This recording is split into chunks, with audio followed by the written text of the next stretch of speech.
Oh, you are dirty. Mm, mm. I have to go. Yes, my student just got here. Yes, I would never. Because they're, very ugly.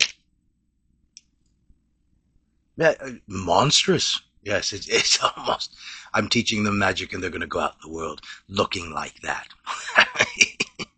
you know. Okay. Yeah, I love you too. Okay, I have to go. I do I have to? Okay. I put a spell on you because you're mine. I'm not going to. I'm not going to finish it. No. Okay, I have to go. I will see you at the portal. Okay. All right. All right. No, you hang. I don't have time. Okay. Goodbye. Sorry about that. As a friend. Friend. Yeah. Uh, no, you wouldn't know her. She goes to a different school. Hmm? What do you think of my home phone? Hmm? It's an older model, but so am I. Sorry. Sorry about that. Sorry, not sorry. Kind of a jerk. Now, come in, come in, come in, come in, come in. Truth be told, you look much better than last time. That is some good magic. I'm telling you, I'm beginning to like you, and that's not something I do very often. Hmm? Sit, sit, sit, sit, sit. Let's begin with spells. Right? Now, a recap. Whew. Okay. Let's start then with the exercise from last time, as you remember. 3 things that are positive about yourself, that you want to improve about yourself, or that you recognize are powerful within yourself, in response to the question of how are you? Now, go ahead, ask me. How am I? Go ahead. Hmm? Ask. Very good. I am tall, handsome, and successful. Clearly. Now, how are you?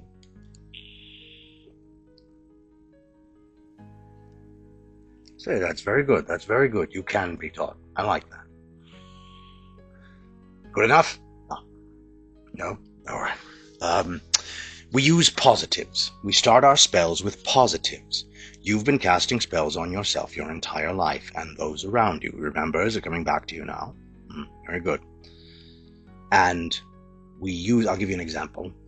You get out of the shower and you are completely naked and you are looking at yourself in the mirror, and I am looking at you through the window. I'm just kidding. You're on the second floor. And then you grab the ring around here, or your thighs, or your butt, or your turn, and whatever you do, and you go, oh, I'm so fat. Hmm? We are casting a spell on ourselves to be something that we wish not to be. Rather than grabbing your belly and saying, I'm so fat, maybe we grab our bellies and we say, I need to lose some weight. I need to walk more. I need to lift weights, whatever the case may be. Hmm? And better still is I will, when we grab our belly, excuse me, and we say, I will lose weight. Oh, I will start walking. I will start watching calories. Hmm? You're Yes, yes. Very good. Now, that's the language of spells. We get rid of the can't. Today, you are here to discuss the actual words that we use to cast our spells. And again, this is all beginner stuff, right? Easy cheesy, lemon squeezy. Hmm? Now, I've been around a long time, and I remember when it was easy cheesy Japanese, which honestly, I don't see how people get offended by that. Japanesey, Chinesey, Americanesey, Taiwanesey. I guess it would have to end with an E. You can't use like Aran easy. Either way, I never got it. But to tell you the truth, I like lemon squeezy better. It just rolls off the tongue. Easy cheesy lemon squeezy. Still doesn't make any sense. Whatever. Why do we use different languages? What's the thing out there that everybody, the witch, the wizard thing, the little boy, the Harry Potter, Harry Potter. Very good, very good at this. And the bad guy is, I remembered it last time.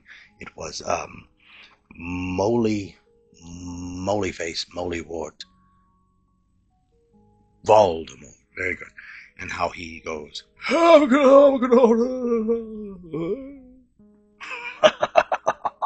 whatever nonsense he says. You seem like a fan. Interesting.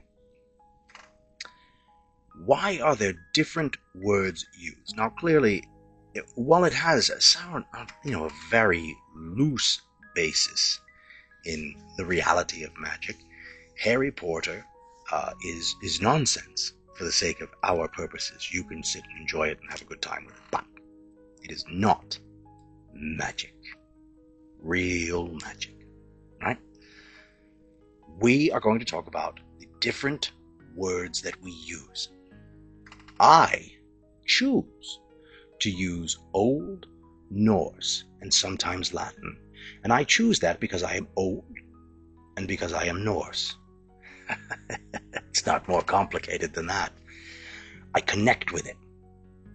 And you need to choose a language that you connect with.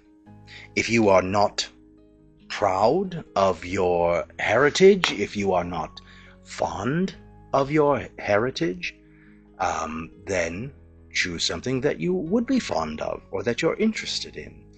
Choose Gaelic, Iranian, Iraqi, Pakistani, Hebrew, French, Italian, Robusto. It doesn't matter what it is. As long as it connects to you. When you look at old texts, what's a good way to kick this off for you, to give you a good example? Yes.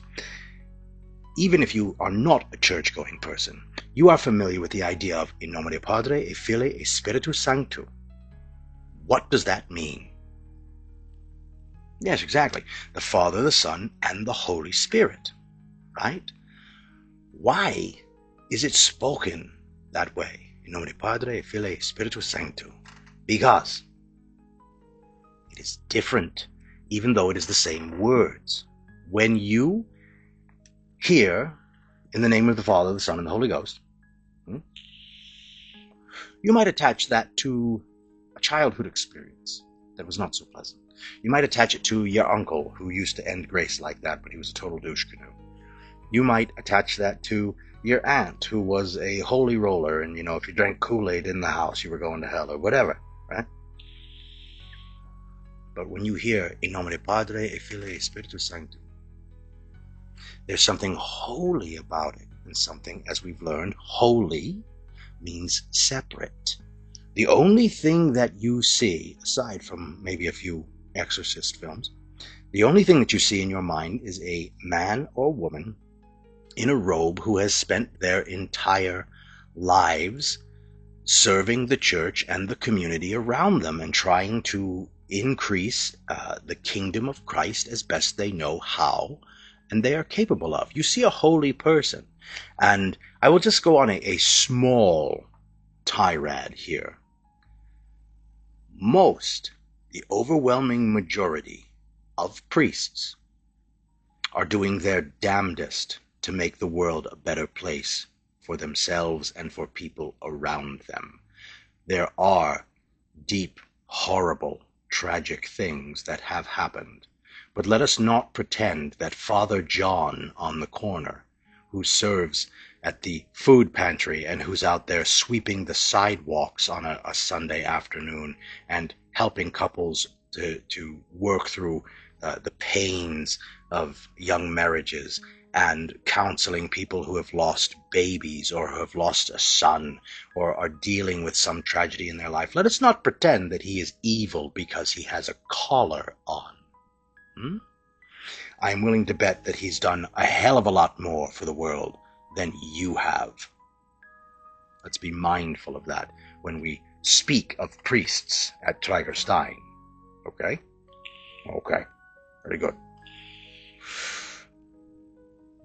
You want to find a language that works for you, so that you can make it separate and holy. Let's take, for example, I have my grimoire open, and I'm going to share some things with you from old Vatandi's grimoire, which is, you're not going to get access to this, I'll tell you that. You blow yourself up. Now, I want to give you an example. Come here. Have you ever heard come here before? Of course you've heard come here before. Of course you have. Ever since you were a little magic thing, right? Have you ever heard Komai? Oh, yeah, whoa, back it up. A little more. Good. See? That's how powerful it works. You felt that, right? Komahai is come here. You've heard come here your entire life. Yes? Some of they say it to the dog, to the parrot, to the frog, to the skunk, to the squirrel in the tree, to the mouse, to your niece and your uncle. You say it, and everybody, come here, look at my rectangle, look at what I've got going on, look at this funny thing on the rectangle. Ha ha ha ha ha ha ha. And now I'm dumber. Ha ha ha ha ha. Now I'm even dumber. Right? You say come here a lot, but komahai, that only has one meaning. And it's magic.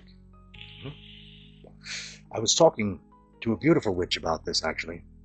And she phrased it so well. I said, can I share that? Might I share that with my pupil? And she said, absolutely, of course. And it was this. Using a different language for your spell purifies the word. I couldn't have picked a better way to have put it. It simply purifies the word. The word has no other meaning to you other than its magical purpose. There's nothing else to it. There's no, my uncle used to say that, my aunt used to say that. Your father never looked at you when you were in trouble as a child and said, Komahai. He never said that. So it can only be used in a magical way. One of the things that I strongly recommend that you do when you start your grimoire is to have a page or 2 or 3 of one-word spells, things that you can say in the moment. We will talk about lengthier spells and procedures and cord cutting and bonding and binding and demons and all the good stuff. But right now you're just a little baby, so let's stay focused on the good stuff here, the easy stuff. So, for example, I have a list of abilities like a like a video game. This one is ability plus 10 attack.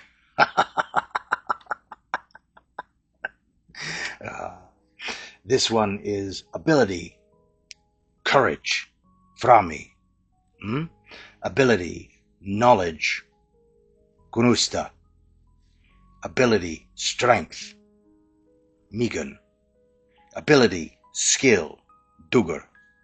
Ability, talent. What is that? I can't read my own old writing. Atguru. Yes. So now, some of these things I have committed to memory that I would use in, for example, hope, right? To give someone a bit of hope. Veta. Veta is what I would say to that person when I'm just wrapping my arms around them to give them a cuddle and they're going through a time, and I would just say Veta. And I don't have to have the lotions and the potions and the hullabaloo and everything else that's going on around. I don't have to have the candles. I don't have to have the incense. I don't have to have the deep ceremony. I can project that out of myself to that person at that time that they need that thing, right? That's how easy it is to have one-word spells. Let's try another one. I have, you don't want to know any of those, I'll tell you that. Adhere, to stick, huh? Tola. Hmm? So when we get into the practical magic and affecting the physical world around us, I will teach you these spells and I will tell you what the word is to say, but then you have to go through the work of translating it to your language, like whatever that language is that you choose, as we talked about earlier, that purifies the language and a language that you connect with. I can't stress this enough. Let's say, for example, your heritage is French. Hmm? But you don't connect with the French culture. You connect very much with a Scottish culture. Maybe you're a little bit Scottish and that's the part that you connect with, or maybe you just really like the Scottish culture. We're not going to talk about cultural appropriation here because it's nonsense. It's called sharing culture.